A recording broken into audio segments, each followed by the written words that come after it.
Apneia do sono, o impacto da doença na qualidade de vida. Para conversarmos sobre isso hoje, estamos com o Dr. João Carlos já aqui com a gente. Ele é pneumologista. É importante que você preste atenção na nossa conversa, porque a gente sabe, os estudos comprovam isso, né, doutor? Que dormir mal faz também muito mal à saúde, não é?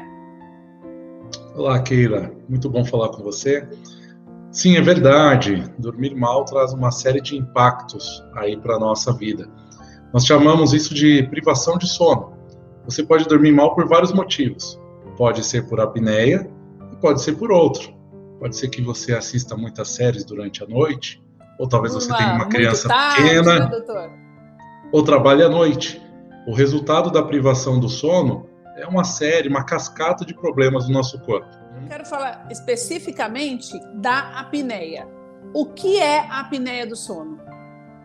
Veja só, a apneia é um problema que ocorre na região da garganta, na região da laringe, enquanto nós dormimos. Sei. À medida que nós dormimos, o nosso sono se aprofunda e a cada estágio mais profundo do sono, maior é o relaxamento da musculatura do nosso corpo.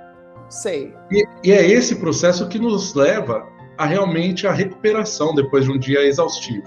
Nós vamos dormindo, aprofundando esse sono, ficando cada vez mais relaxados. Porém, em algumas pessoas, à medida que ocorre esse relaxamento, a garganta, a laringe, que depende de músculos que a mantêm aberta, ficam relaxados e ela pode fechar. Quando isso ocorre, interrompe a passagem do ar para os pulmões. E aí é como se desse uma falta de ar, doutor? Você não percebe uma falta de ar, mas o ar deixa de chegar aos pulmões e o seu corpo vai tendo uma oxigenação cada vez menor. Isso gera um estresse para o seu organismo, que faz com que o cérebro saia daquele sono profundo e gostoso e te leve para um sono superficial, onde você perde aquele relaxamento, volta a ter o tônus muscular, a garganta se abre e a passagem do ar é retomada. Porém, esse fenômeno ocorre em quem tem apneia várias vezes durante a noite. Você dorme, aprofunda o sono, ocorre o relaxamento e interrompe o ar. Você superficializa o sono, deixa de ter aquele sono restaurador para voltar a respirar durante o sono. Você não toma consciência disso. Daí aquela pessoa que fala que já amanhece cansada, acorda cansada. Exato, exatamente, acorda cansada. E é engraçado que muitas pessoas que têm apneia do sono acham que dormem bem, porque elas encostam em qualquer lugar e já dormem. Às vezes dormem até dirigindo, tá? Às vezes uma pessoa que está numa aula não consegue se concentrar, ou num trabalho, não consegue ter um bom rendimento porque tem sono, porque não dormiu bem, apesar de ter dormido, entre aspas, aí, a noite toda. É importante reconhecer esses sinais de hipersonolência diurna para você sacar que o seu sono não tem uma qualidade assim tão boa. Doutor, no que diz respeito ainda à apneia, a pessoa muitas vezes, ela ronca demais, é por conta disso também? Olha, não é uma regra o ronco estar presente em quem tem apneia. Mas sim, é bastante frequente os roncadores terem algum grau de apneia. Veja só, nós estabelecemos para diagnóstico da apneia um exame que se chama polissonografia.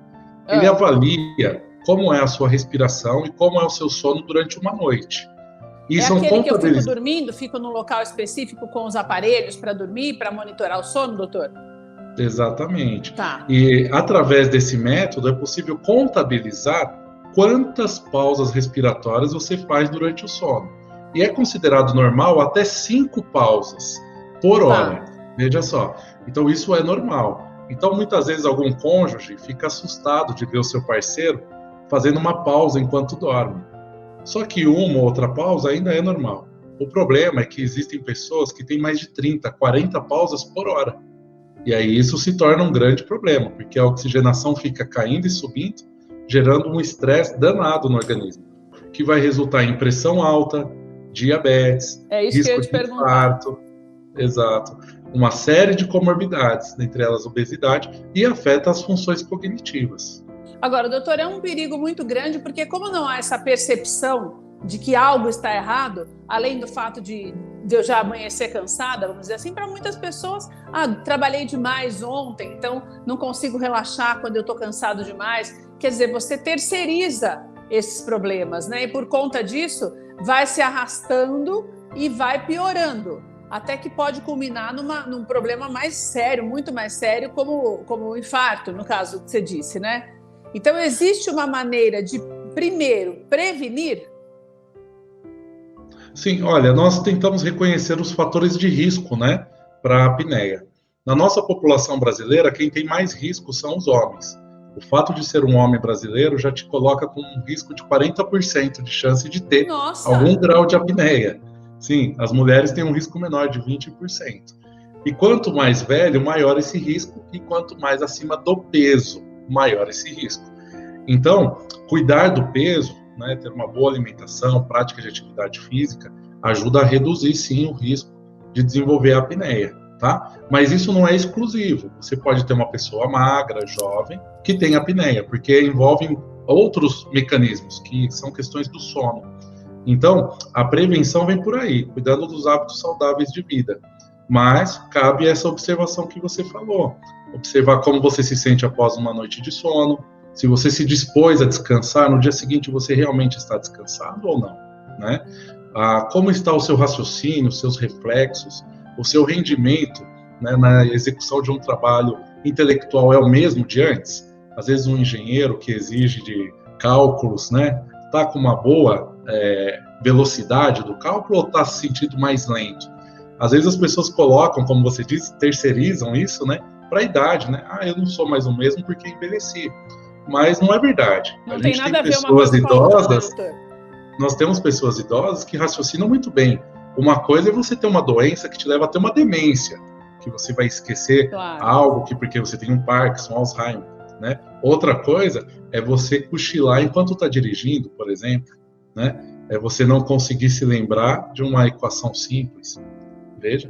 Então, é importante ter essa crítica sobre o seu rendimento intelectual, seus reflexos, porque pode ter algo por trás. E o sono é muito importante. Dos distúrbios do sono, 90% são respiratórios causados pela apneia, né? Uma parcela bem menor está relacionada à insônia e outras questões. Veja como essa questão de ronco é importante. Muito importante, né? E é muito importante também que a gente busque ajuda quando percebe que tem alguma coisa errada, né, doutor? Existem tratamentos eficazes ou essa doença não tem cura? Não, veja, existem tratamentos sim. Uma coisa importante é tentar avaliar o que está levando a essa apneia, tá? Existem pessoas, por exemplo, que têm as amígdalas muito grandes, têm algum transtorno nasal e que isso dificulta muito a passagem do ar.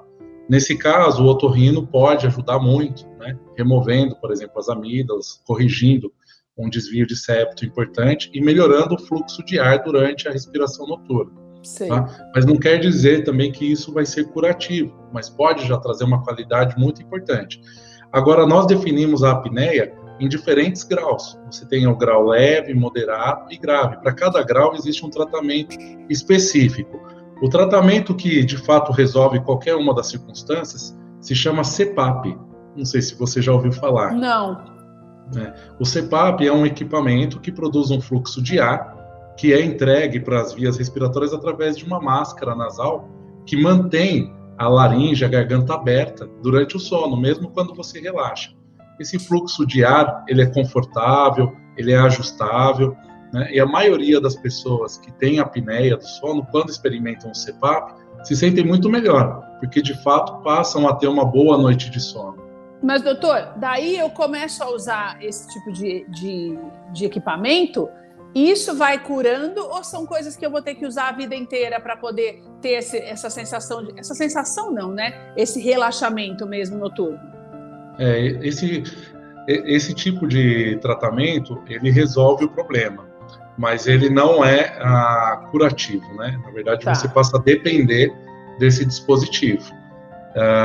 Dependendo da situação, da anatomia do indivíduo, você consegue fazer algum trabalho cirúrgico ou de perda de peso, por exemplo, que resulte numa melhora significativa. Então, hoje em dia, né, nós vivemos também numa epidemia aí de obesidade, né, e nós temos muitas vezes pessoas jovens que passam a ter apneia simplesmente pelo ganho excessivo de peso. E às vezes com tratamentos com um endocrinologista ou uma própria cirurgia bariátrica que tem sido muito utilizada, leva a uma perda de peso muito significativa e se resolve esse transtorno respiratório do sono. Então você usa o CPAP como uma ponte. Enquanto a pessoa está se recuperando, para que ela tenha disposição para fazer atividade física, para encarar uma cirurgia dessa com segurança, você usa o CPAP, corrige o sono, corrige essa queda de oxigenação noturna, e ela consegue ir muito bem nesse tratamento de perda de peso, até que ela não precisa mais do CPAP. É possível isso ocorrer. Doutor, algumas pessoas usam tem muito em farmácia, algo que coloca-se no nariz e as pessoas, quem usa, fala que melhora muito. Isso é verdade, doutor? Eu tenho um pouquinho de mito nesses aparelhinhos aí que compra sem orientação. Tem bastante mito, viu? Você pode sentir uma percepção melhor do fluxo de ar, e nós temos receptores de pressão nas narinas, né, que quando entra um fluxo de ar maior, dá uma sensação de alívio.